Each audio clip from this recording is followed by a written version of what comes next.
But then there's also drugs that could help people get off of these things, like That's right. Ibogaine. That's absolutely illegal, but people have had great benefits in going to Mexico and going to these Ibogaine retreats, and then they come back and they have no problems with any of these drugs. Have you ever done that one? No. No. Is it a psychedelic one? Well, I think it's categorized as a psychedelic, but it's a dissociative. It's a dissociative, I think. What is a? Let's look at what is the. That's exactly what you just said. Okay. It's a dissociative psychedelic. What it does is the people that have taken it, say Ibogaine is a dissociative psychedelic with, how do you say that word? Oniric? Oniric properties that has multiple aforementioned anti-addictive mechanisms, as well as the ability to generate therapeutic psychological insights, suggesting promise in treating alcohol use disorders. So that the people that I know that have gone over there, my friend Ed Clay went over there because he had a problem with pills, and it cured him of it, and nothing else would. He was having a real problem. He had back injury, got on oxycodone or one of those, and had a real issue with getting off of it, but recognized, like, hey, I've got a problem. I have to figure out a way to deal with this, and then went to Mexico, went through an Ibogaine retreat, did it, came back, and said, oh, my God, why isn't this legal? And then started a center of his own in Mexico because of that. I think that what it does to people is it lets them recognize what are the patterns that's following them into this addiction cycle, and what is wrong with them. What trauma have they experienced when they were younger that's causing them to try to escape?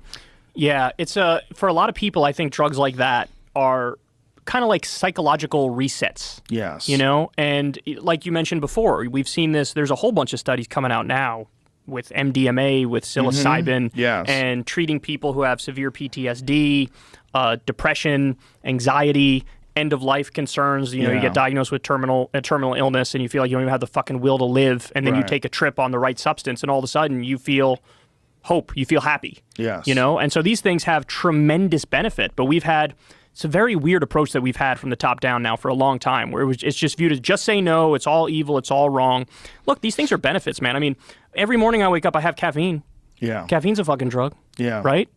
Like, people don't think of it like that, but it's true. You go have a Monster Energy, you have a Red Bull, you have some alcohol at night. Like, you're tweaking your consciousness in various ways, and it can be an enhancement for sure. I probably do better work on my show when I'm on a shitload of caffeine, right? Yeah. So, yeah, but then there's people that really enjoy Adderall, which gets slippery. I used to like that. In college, I used to like that. Yeah? And then as I got older, I tried it again, and I just felt too, like, zippy. It was like an uncontrolled high. Yeah. Whereas in the past, it felt like, oh, I feel like productive, and I feel like I want to go do stuff. But as I got older, it became like, I feel too jittery. What do you think changed? I don't know. I mean, that's a great question. Life circumstances for sure. You know, when you're in college and you're going to class and you're fucking off, you know, you don't really have much direction overall, so you probably feel like a nice little kick in the butt with a upper drug is nice. But, you know, as you get more established and you know, more of a workaholic than anything else, it just feels unnecessary. You know, I could still do my work and do it well without being, like, basically high on legal cocaine. I'm just amazed at how many people are on it. It's very common, yeah. It's a very common one. Really common. Like, how much of our culture is fueled by speed? It's a lot. I mean, I feel like it started probably when I was in college is when it was first getting big. But I took it more as like a party thing. Like, I'd pop an Adderall and go drink. And man, you drink a lot when you're on it. It's not good. I don't recommend it, folks, but you drink a fucking lot when you're on that. Yeah, Shane Gillis was talking about that. It's a speedball, right? Yeah. You got the upper, you got the downer, and you're balancing. But that is dangerous. When you start mixing stuff, that's when it gets kind of dangerous, you know? Yeah. You ever had Four Loko? Don't think I have. So that was an interesting one. It was like a speedball in a can. It's almost like a Monster Energy or a Red Bull mixed with high percentage alcohol. Is that still legal? No, so they banned the original formula. Because the original formula, there were instances of like people fucking having heart attacks and shit. You know? If you drink two of those suckers, because they came in a big can back in the day. You drink two of them. Shout out Columbus, Ohio. After the beverage was banned in several states, a product reintroduction in December 2010 removed caffeine, taurine, and guarana as ingredients, and the malt beverage is no longer marketed as an energy drink. So now they took Four Locos still around, but they took out the speed part of it? Yes. And it's different state by state, too, I think. I think some states are more lenient, some crack down a little more. And yeah, I mean, they had like, what, 3-4 different uppers in the drink along with the alcohol? You get fucked up off of it. Dude, Yeah. oh Did you my take it? God. I never only had one. And I was like, why is everyone talking about this? Because I left Columbus where it started. It started at Ohio State and then went off. And then everyone found out how fucked up you got. They had 4 local parties. You'd get fucked up so quick.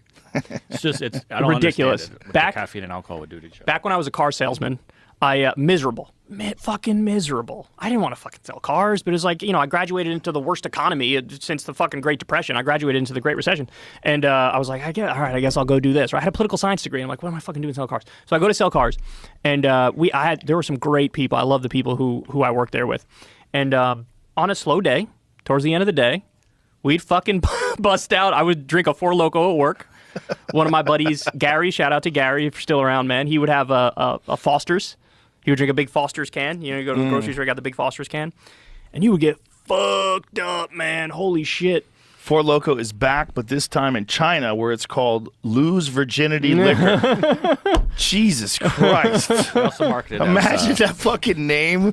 Imagine the board meeting where they're like, what are we going to call this? Lose Virginity. Blackout in a can. Wow. While the drink's popularity in the U.S. waned after a series of hospitalizations and other incidents, it's now being offered on China's giant online shopping portals, Alibaba and JD.com, where it's sometimes being advertised as blackout in a can. Can you order it on Alibaba and get it shipped to America? Probably, right? I don't see why not. Wouldn't they? I think people can still get it. Ooh. You can also, I think you can.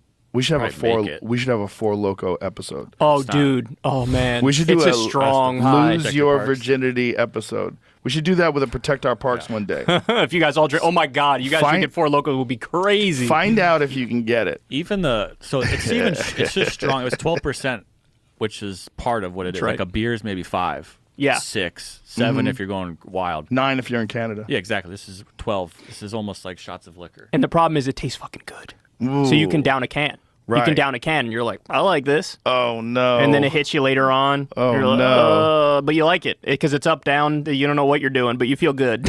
God, calling it Lose Virginity is hilarious. Yeah, they're asking to get banned, huh? Whew. Well, I guess not in China. I mean, they probably can get away with stuff like that over there. You think so? You think it's less regulated with substances? I thought they were, because know. Trump, and this is Trump, so it could be wrong, but he always says in his speech, like, I asked Xi Jinping, do you have a drug problem here? Do you have a drug problem? And she says, no drug problem. We kill the dealers. And so he adds that in his stump speeches to make the argument, like, we should do that here. Kill the dealers. Which is hilarious because he did the First Step Act, which was the opposite of that. It gave people a second shot if there was some low-level Yeah. drug offense.